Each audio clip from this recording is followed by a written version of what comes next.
Hello, everyone. My name is Andre, and welcome to the PDHPE Teachers Association podcast. Now I'm joined with Josh Barden. Josh, how are you, mate? Good, thanks, man. How about you?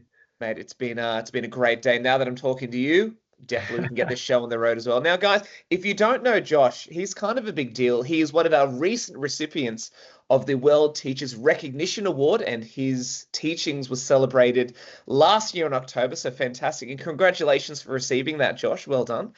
And what's special about you, Josh, is that you're not teaching in metropolitan Sydney. You're not teaching in a big school.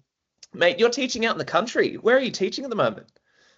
Yeah, very much so. So I teach at a school called Emville Central School. So we're in the northwest of the New England region of the state, Negoorable country. So we are probably about 5 hours from Brisbane and probably 6 hours from Sydney.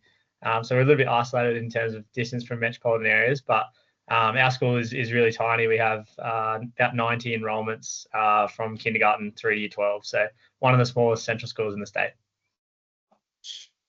Mate, and I'm just going to say, on behalf of teachers, can I just say how great you are? Because you are teaching in such like an incredible community as well that need incredible teachers like you. So, mate, you're fantastic. I'll start with that. I'm blushing. Now, teaching in a country school and teaching with 90 students, you're essentially the head of department, aren't you, for the whole school?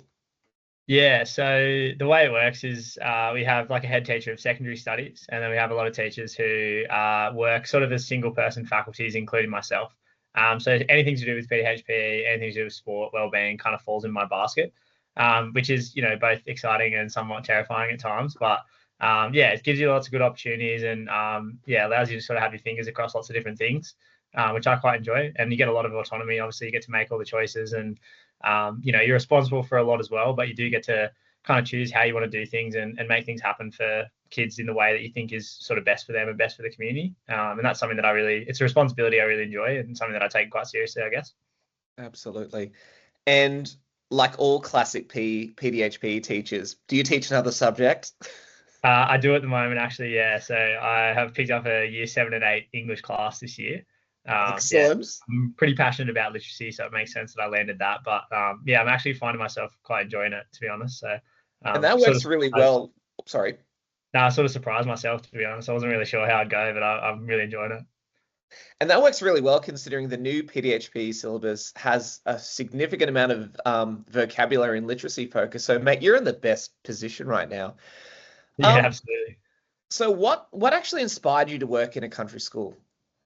Yeah, it's a bit of a long story. It goes back to when I was at university. So I went to the University of Newcastle to do my tertiary studies. And we had to do a course there that was sort of focused around educational philosophy and that kind of thing. And it wasn't a very popular course, to be honest, particularly probably with PDHPE teachers, but I really found myself pretty invested in it and really interested in it.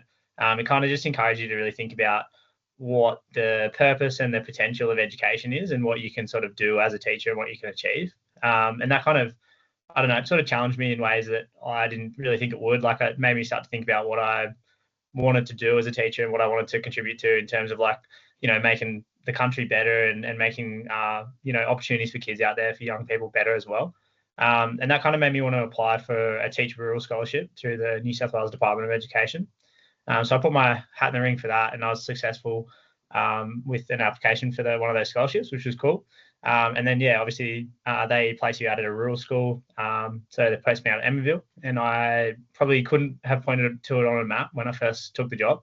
But that was pretty exciting because, it was just a new experience, new community, that kind of thing. And we sort of packed up, and my partner and I packed up and moved out to Emville when I got that job. And since then it's really it's fulfilled a lot of those sort of things that I wanted to explore and questions I had, and the challenges that I kind of wanted to take on in terms of like educational equity. And I'm sort of really passionate about the fact that education shouldn't be a postcode lottery. You should be able to go to your local school and get a really good education no matter where you live and where you come from. That's something that I think I'm really privileged to be able to go to a job and work in a job that allows me to kind of feel like I'm contributing towards making that more equitable for kids. So that's definitely probably a highlight of my sort of role at the moment. But that's kind of where it started, and it's just grown since then. Like, I'm really really passionate at the moment about using the experience that I've had as a single person faculty, and it's definitely not been without its challenges, which I'm sure I'll probably talk about after this. But yeah, like I'm passionate about using that experience and the time that I've sunk into it and the resources I've developed and those kind of things to try and support other teachers who are in similar situations and similar communities, and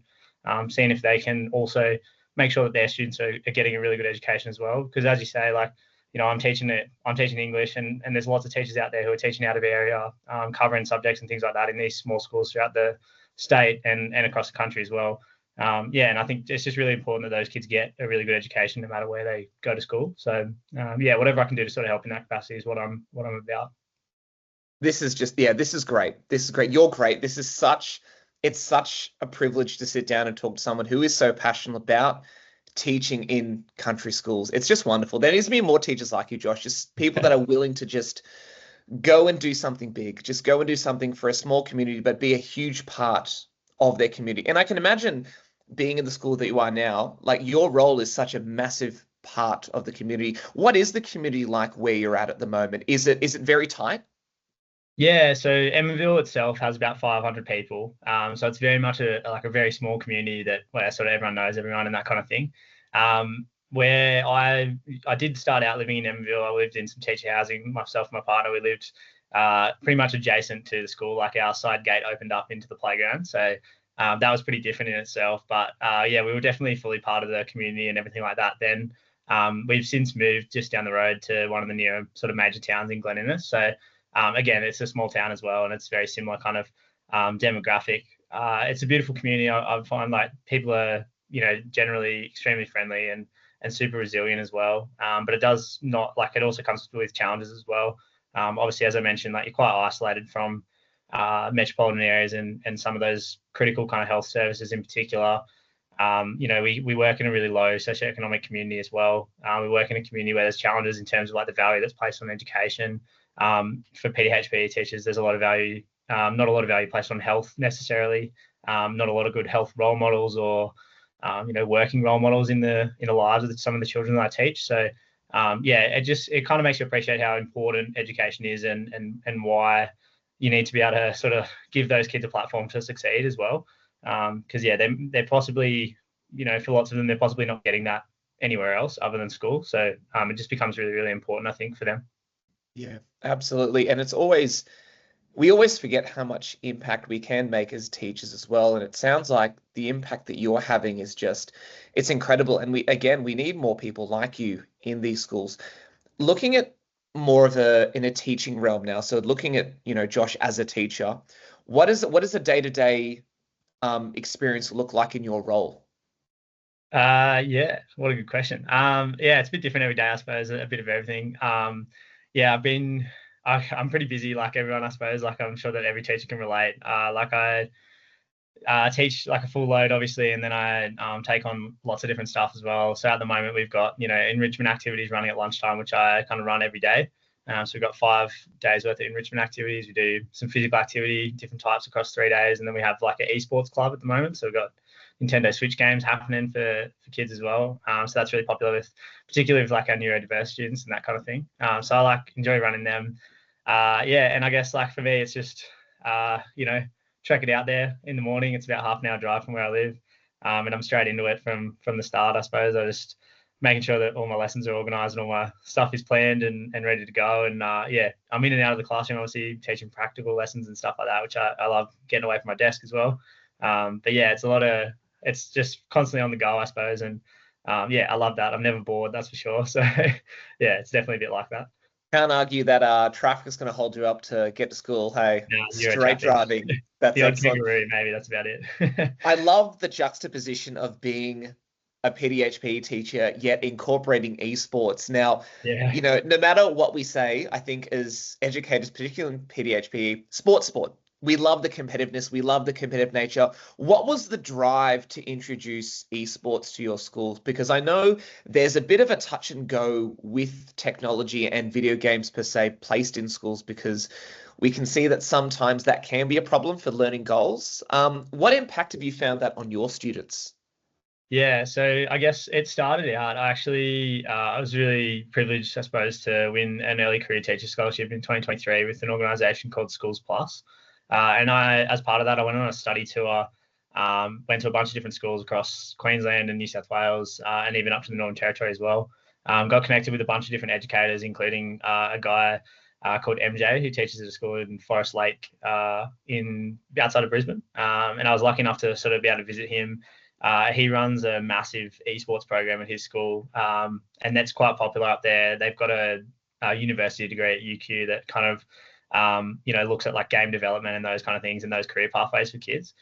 So it's a little bit different context, but that idea sort of started from there. His whole ethos is just about making kids' lives better, and he works with lots of probably some of the most vulnerable learners in his school community, in just terms of like trying to get them to enjoy coming to school and wanting to get out of bed in the morning and be at school. So it was kind of just born from that idea. Like I know I've got lots of sporty kids, and I've got lots of kids who aren't interested in those like switch games and stuff, but I've also got a lot who particularly, as I said, like those neurodiverse kids, like some of them, it's pretty awesome actually to see them just like in their element, absolutely thriving at a lunchtime when we run that as like an enrichment activity.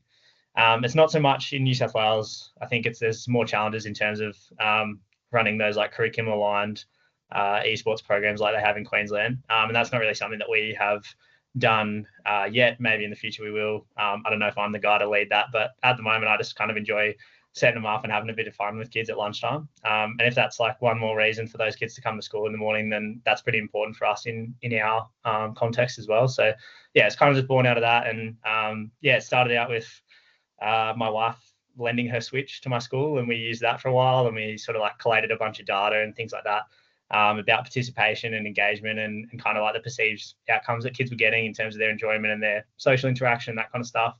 And then our Parents and Community Association was really kind and got on board and kind of funded that for us to buy some school-owned switches. So school owns 2 of them now, and they're pretty good opportunity at lunchtime, good wet weather option, that kind of thing. And it's a pretty good program.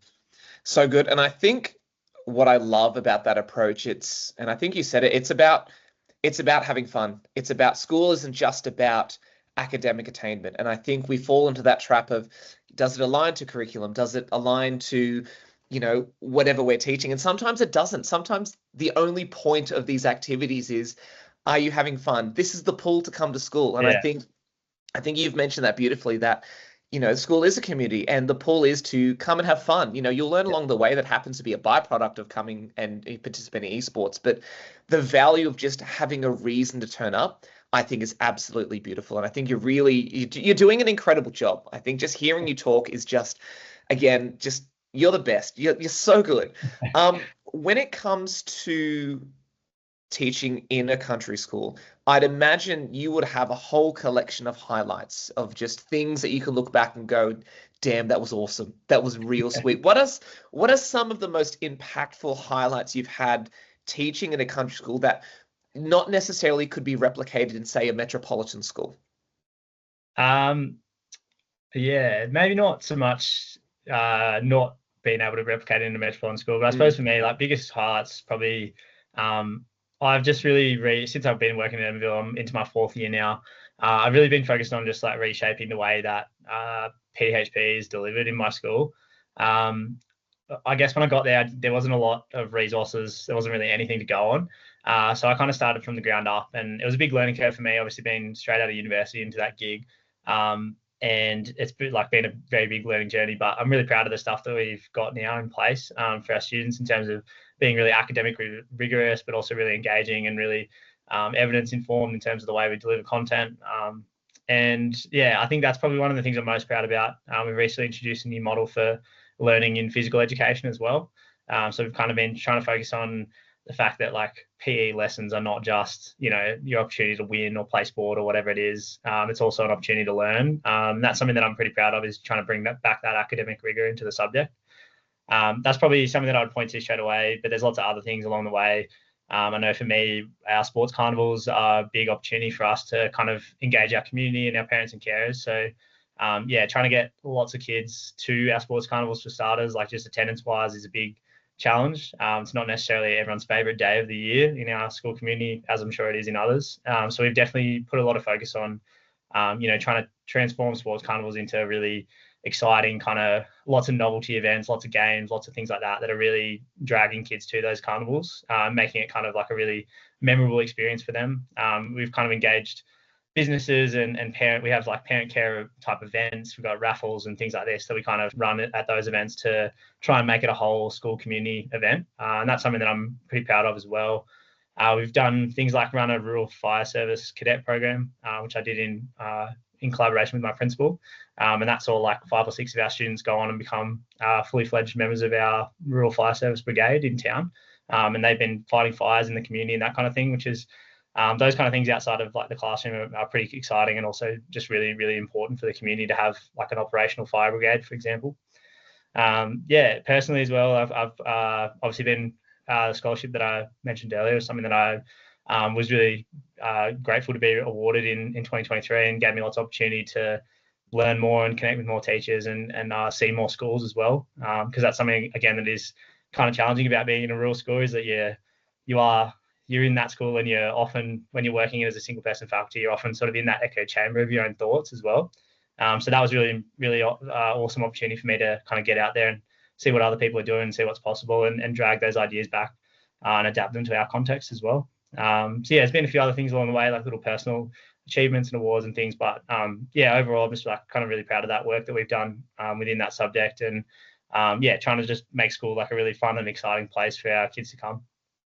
I just love listening to you. I just love listening to your innovation. I love listening to you give me that vibe of just, what else can we do? What's new? What's something that exists that we can do better? And I love that approach about you, where it's not just, okay, this is easy, let's do that. And I think as PE teachers, sometimes we fall into that trap of, that's easy, they're going to have fun, but you're just thinking at a whole different level of just, this is good, let's make this bloody awesome. Let's get everyone involved. Let's do everything. And I think what I love about that is that it's community involvement. And I think it's not just the kids, it's becoming a lifestyle that this culture is becoming embedded. And it's a good culture. It's people. It's about achievement.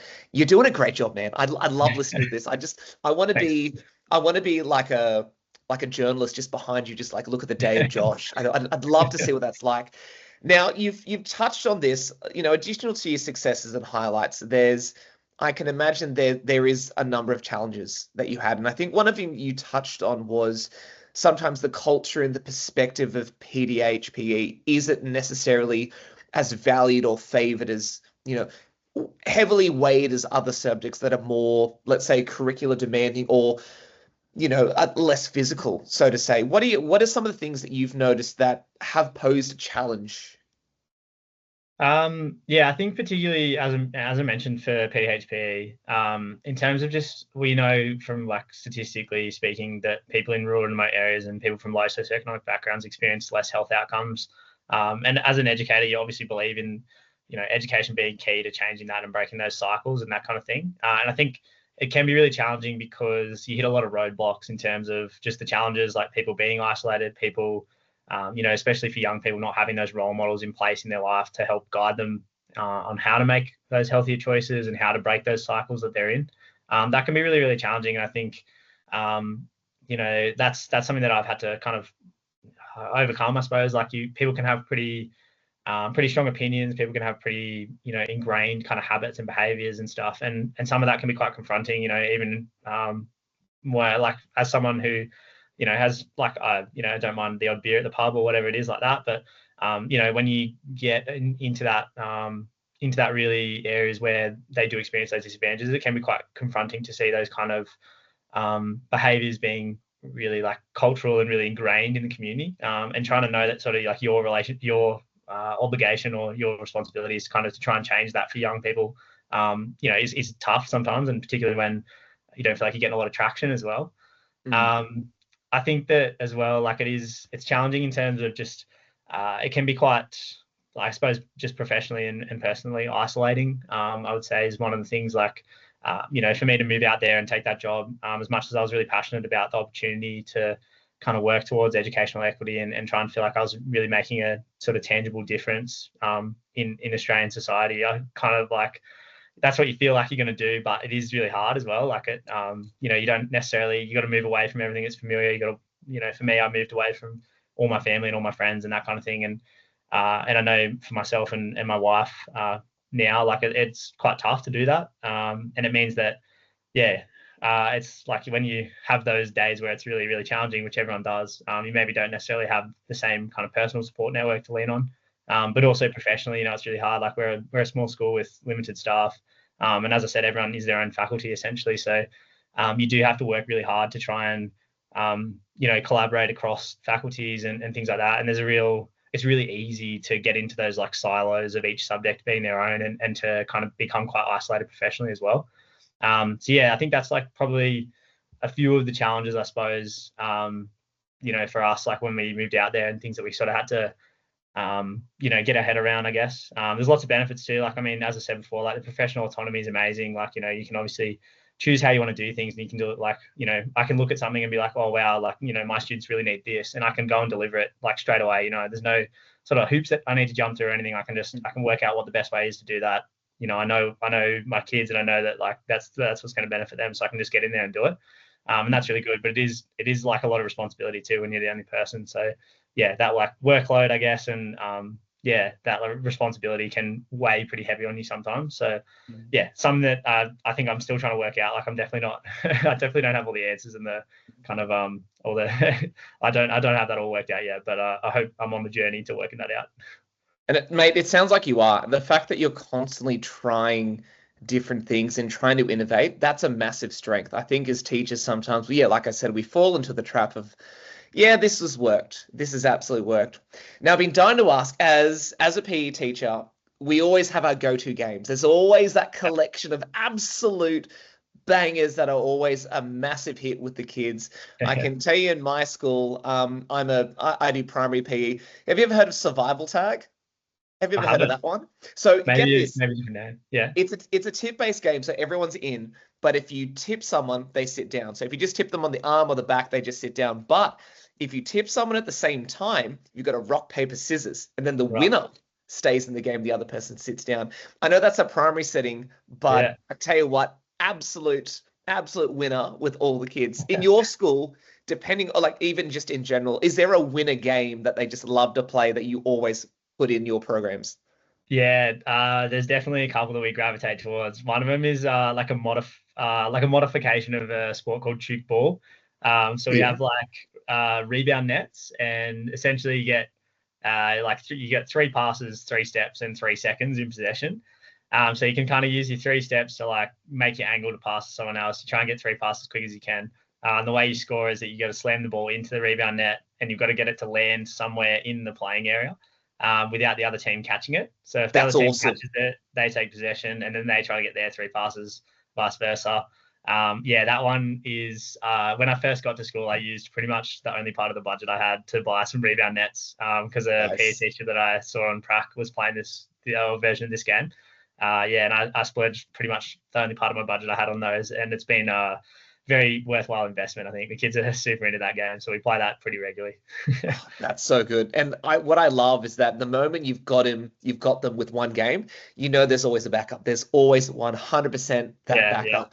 Yeah. Is there a unit that when you're preparing, you just roll your eyes and go, oh gosh, this has come up again? But being ahead of faculty, can you have that power to go, you know what? Let's change it a bit. For me, it's dance.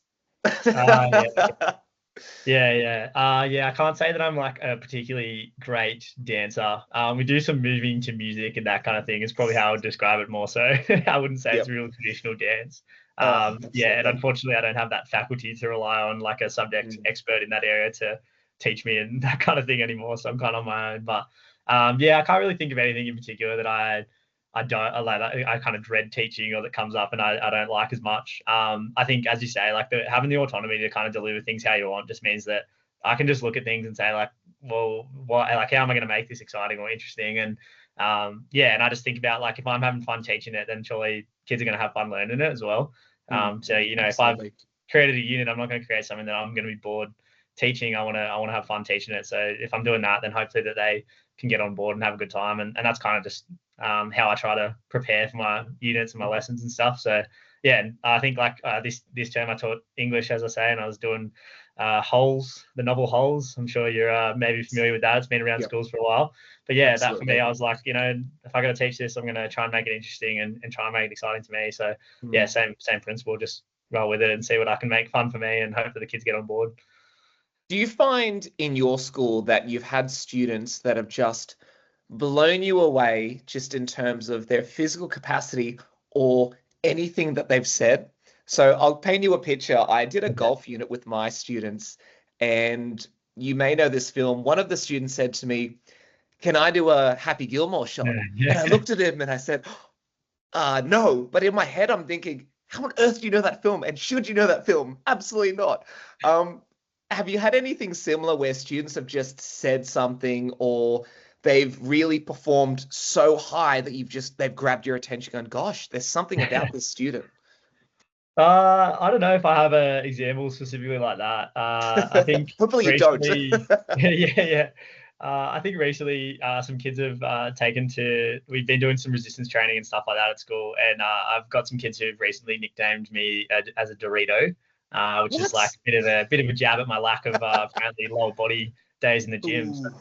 I don't know. I'd say that's good. That's pretty good banter. I'm willing to take that. I think that's quite funny. But yeah, I think like for me, the thing that kind of amazes me the most is always just when I see kids at my school who probably just don't have a lot and don't have like you can't be what you can't see, and they don't see a lot in terms of like aspiration for the future and that kind of thing. So the thing that kind of just blows me away is when I get kids like that and they come to school and they kind of just they're willing to sort of take their education seriously and put in the effort, and then you can see that they kind of understand the light at the end of the tunnel, the end goal. They want to get something better for themselves than maybe what they have now. And I think that's probably you don't see it often all the time. Like, as I say, like it's really hard when you don't see, what you want to be in the future. You can only kind of know what's out there from your own experience. So when they don't have that and they're still willing to kind of, view their education as being important and to take it seriously and take advantage of all the opportunities they have.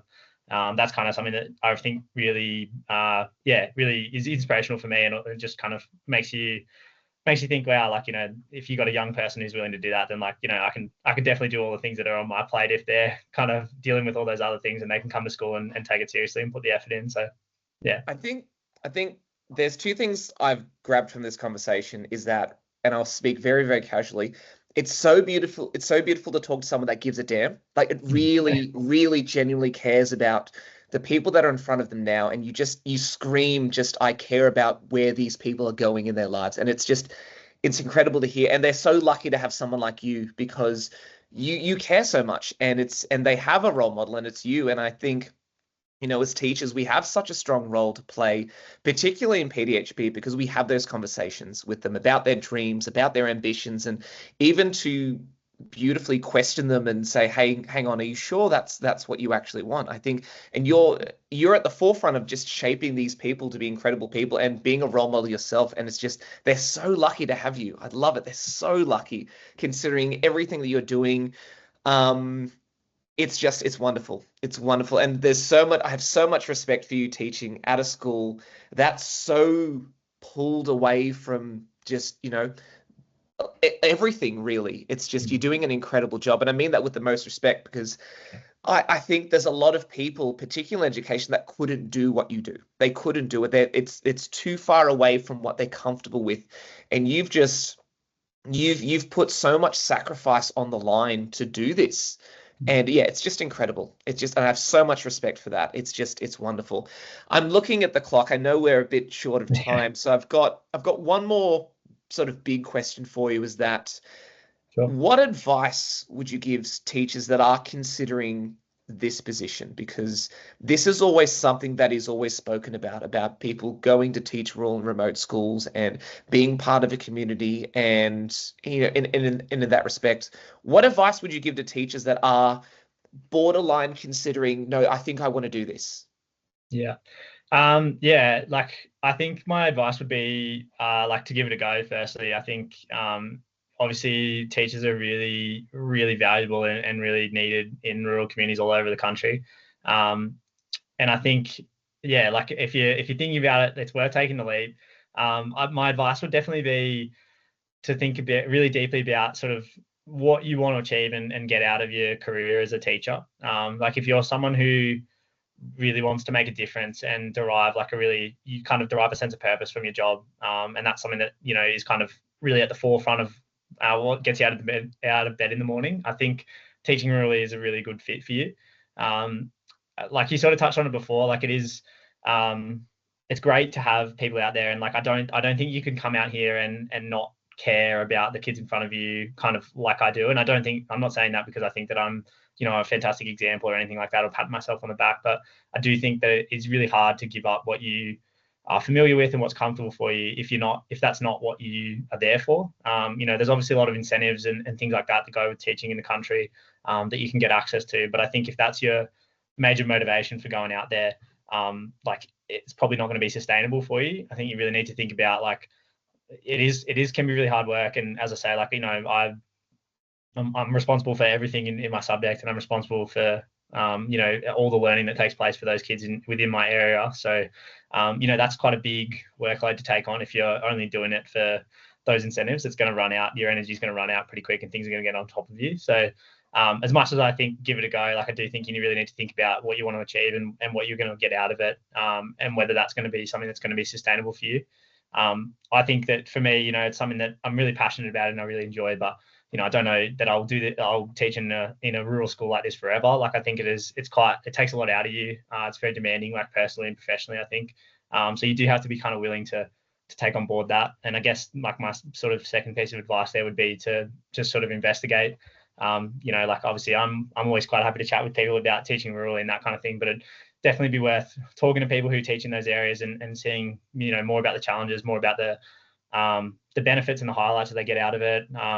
Thinking about what areas that you could live, sort of like what your non-negotiables are, what can you live with and not live without, that kind of stuff. Because, as I say, like a small community like Emville, when I moved out there, we don't have anything bar a couple of pubs and a post office and a general store. So you got to be willing to kind of like, if that's what you can live with, that's awesome. But if you need other things and services and that kind of stuff, you really got to sort of set yourself up for success in that regard and really think about where you're moving and what you're going to be doing. And I think as well, you really need to, it's kind of a cliche, I suppose, but you got to really embrace the community and you really got to get involved. Like, I play soccer in town, and I've tried to get involved with coaching and some other sort of like youth orientated activities within the community and that kind of thing. And if you can do things like that and you can kind of form networks with people and parents and young people in the community and stuff, it makes a big difference to the success and whether you'll end up staying there for quite a long time or whether you'll end up kind of throwing the towel in, for want of a better phrase, I suppose. So I think that's really important, and it's really important also to know to ask for help when you need it as well, because like as I say, like it can be quite personally and professionally isolating as well. It's just important that if you're going to do that, like you got to when you're getting challenged and when things are getting on top of you, like you definitely got to be willing to kind of ask for help and reach out and work pretty hard sometimes to form those networks. Like it can be quite difficult to, particularly if you're a new teacher like me. When I moved out there, I hadn't taught a day of full-time permanent anyway in a school, so I didn't really have those networks necessarily, so I had to work pretty hard to get out of my shell and meet people and make connections and that kind of thing, and you really need those people when you're going to go out there and teach rurally. Overall, like obviously teaching at my school has been the best thing for me professionally. Like I've somewhat thrown in the deep end a bit, but I've definitely learned so much, and I'm a heaps better teacher now than what I was 4 years ago. I've learned so much, and it's great for your career. It's great for you personally. I think like it's taught me a lot about what's important in life, and that equity kind of perspective and stuff. It definitely changes your values around what you think's fair and just in society and that kind of stuff. And it's super rewarding. But and I would as I say, I would definitely encourage people to give it a go, but definitely think carefully about where you're going to go and what you want to get out of it if you want to be there sort of long term and have an enjoyable experience as well. Josh, mate, this has been great. This has been great. It's a shame it's got to come to an end, but this has been absolutely fantastic. Now, how can people chat to you if they want to talk more about rural and remote teaching? Can they contact you on LinkedIn or email? Yeah, absolutely. One of those ways that I kind of get out of my echo chamber of my own thoughts is on LinkedIn. It's a bit of a professional journal for me, so I like to post things that I'm doing and get ideas from people. But you can absolutely get me on LinkedIn. Just search up my name and find me there, and I'm definitely happy to chat to anyone about rural opportunities or PDHPE or any other kind of teaching stuff. I love yarning about what I do, and obviously I'm enjoying it and I'm pretty passionate about it. So happy to chat with anyone. Best space is LinkedIn, so get in touch. I think we'll put those in the show notes as well, Sure. which will be absolutely fantastic, because I'm sure after this, people will be definitely reaching out and having a chat to you. Josh, this has been great. Absolutely fantastic chatting to you. I'm sure we'll chat again very, very soon about all things teaching and PDHPE and things like that. But everyone listening, thank you very much. My name has been Andre. You've been chatting to Josh, and this is the PDHPE Teachers Association podcast. See you later.